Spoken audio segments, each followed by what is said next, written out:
Good college baseball game there for really the entire time. I thought Ethan Darden gave us a good start, pitched 6 innings, pitched better than maybe his stat line showed. A couple home runs there off of Darden, but I thought for 6 innings he looked sharp. He only walked 1, got a lot of ground ball outs. Really, it was only two mistakes, and they both went out of the ballpark. And then from a pitching standpoint, Nick Clayton was a huge storyline.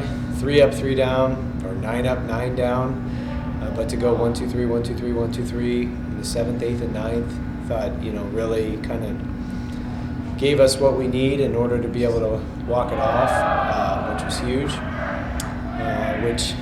Cam's big blast there in the 9th inning, did not want to bunt.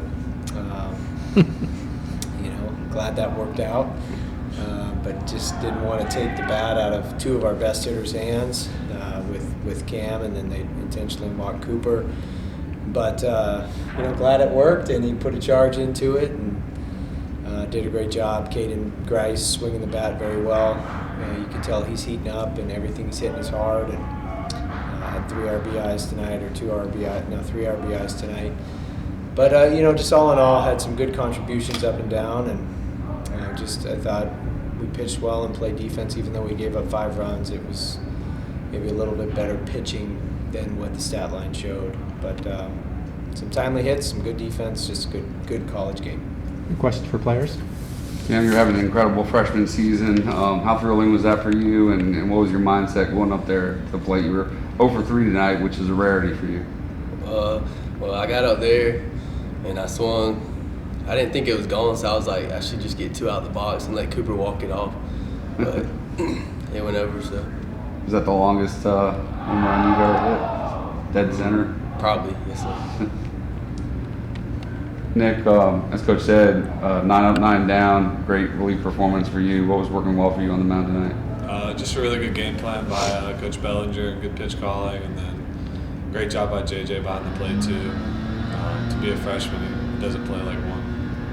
I noticed you pitching from the stretch out there with nobody on. Is that, I know a lot of relief pitchers will do that, but you were a regular starter last season. Was that an adjustment you made this season coming out of the pen? Yes, sir. It was an adjustment Coach Bellinger and I decided to do, and just kind of stuck with it. It's more comfortable out there. Cam, talk about Nick's performance coming out there and closing out those last 4 innings, and how you guys really needed that tonight. He came out there, he shoved up there, 9 up, 9 down. He did a really good job, and he needs to keep on doing that. Cam, you started your freshman season, the 14-game hitting streak that ended a couple weeks ago, but what was that like for you? Was there any pressure? Was it in the back of your mind, like, hey, I've got a hit streak going, I got to keep this going? No, sir. The coaches was helping me with my swing and getting in the cages every day, working with my teammates, just making sure we stay together and we get on base and score some runs and let our pitchers do the job. Nick, what's the adjustment been like for you, just making the adjustment from being a regular starter last season to being a reliever?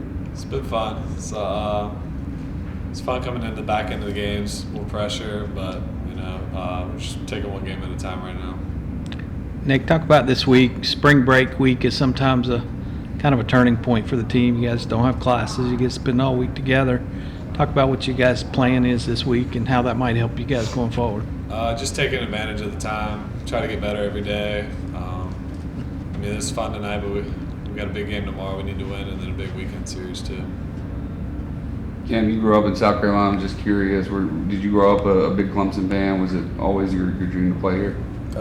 Most of my family went to Carolina, so I was a Carolina fan, but I love it here, so I'm happy I'm here.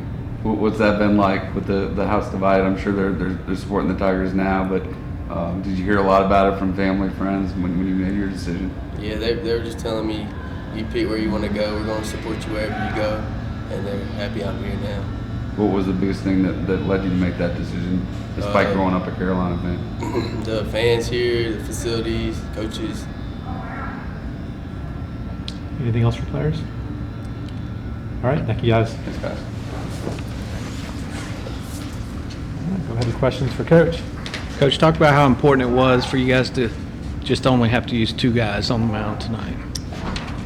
Yeah, anytime we can preserve the bullpen, especially in a 5-game week, these double midweeks aren't easy, never easy.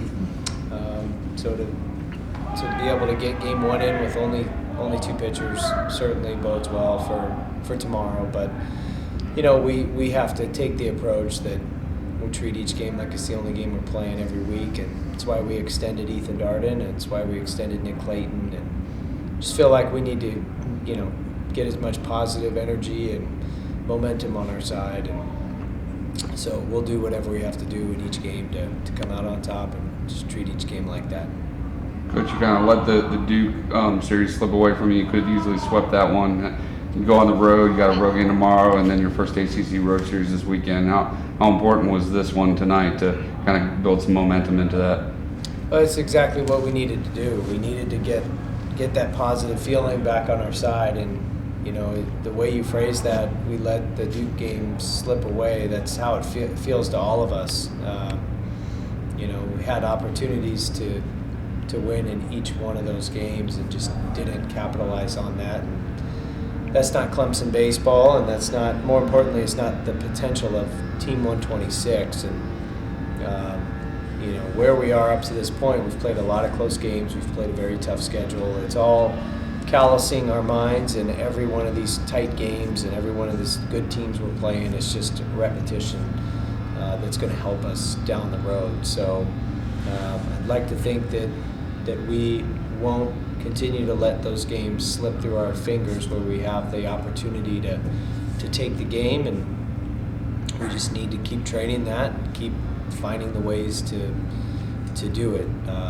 It's much easier said than done, but a game like tonight certainly gives you a lot of confidence, a lot of good momentum going into tomorrow to Kennesaw State. But before we can start focusing on Georgia Tech, we've got a big one with Kennesaw State tomorrow. You haven't had your starting pitcher go 6 innings very much this season like Darden did tonight.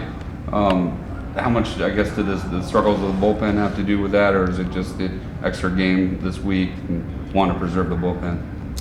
It's a combination of things. It was the second game this year where a starter's gone 6 innings. Austin Gordon just did it this past weekend for the first time, in game 18 of the season. So part of it is building our starters up, but part of it is just a guy having enough success in keeping his pitch count low to where that can happen. And so we thought Ethan was throwing the ball well. Even the 2 mistakes both got hit out of the park, but only 1 walk and a lot of ground balls and a lot of good innings, and he was just throwing well, and we just felt like let's just keep running him out there. And then the opportunity to go to Nick Clayton presented itself because it was a tie ball game. And, Nick's been one of our go-to guys. He's had kind of a senior moment here where he wasn't doing that great in the fall in the preseason where his slot previously was, and he and Coach Bellinger worked a lot, and they dropped his slot. And give a lot of credit to Nick, being a senior, wanting to contribute, wanting to help the team in any way. He lowers his slot, he creates incredible run and sink on his ball, and he has been just a very effective go-to reliever for us. Hurt not having him for a couple of weeks early in the season, but every time he's out there, he does very well. And just the mentality that he has, I think that he'll continue to be very successful for us and be a guy that we count on heavily. You mentioned just the 1 walk tonight. How much do you think the walks and hit batters have been a bugaboo for you guys in the games that you have lost? Well, it's what happens after the walks and the hit batters, and we saw that this past weekend. It was an error and then a home run, or a walk tonight and then a home run. And it's just being able to minimize those innings has been something that we've been preaching. And just because there is some adversity that hits, it doesn't need to be confounded, or whatever that word is, compounded. And you just can't can't let one negative thing you just got to be able to shut it down. And so for the most part that happened tonight, but that's been what's got us in some of those innings where they've gotten away from us with previous opponents. We've seen it. We saw it in the Central Florida series. We throw a couple of bunts away and they end up with crooked numbers, and it's just something that's plagued us a little bit this season. So it's one of those things where, the more you talk about it is the more we keep doing it and not talk about it. So we just gotta, just keep putting the guys out there like Nick Clayton that are gonna put zeros up and, really put us in a position to have success and win the ball game. And, we're finding those guys and those pieces and, get some late game heroics too. Gives us some good momentum going into tomorrow. You mentioned not wanting to take the bat out of Cam's hands there. I guess a lot of coaches might have thought about it, but how much, I guess, if it's not a guy like Cam hitting as hot as he has, would you have considered bunting him over? Yeah, so I was trying to think like 3 hitters ahead. So if we would have bunted Cam there, they would have walked Cooper, and then they had a submariner in the pen to face Willie Taylor. And obviously Willie Taylor, we have all the confidence that he would have walked it off too, but just didn't feel good about taking the bat out of Cam and Cooper's hands. But yeah, we bunted with a runner on first and nobody out to start the inning. So we would use the bunt in certain situations, and we used it with when JJ walked, we pinch ran for him and then bunted with Ben, and luckily for us, Ben laid down a perfect bunt and turned into a bunt base hit. But just didn't feel like calling it again with Cam just because of the ripple effect of that decision. Sorry if you've been asked this recently, but what's the status for Ammons right now? Yeah, it's all right. He's started a throwing program this week.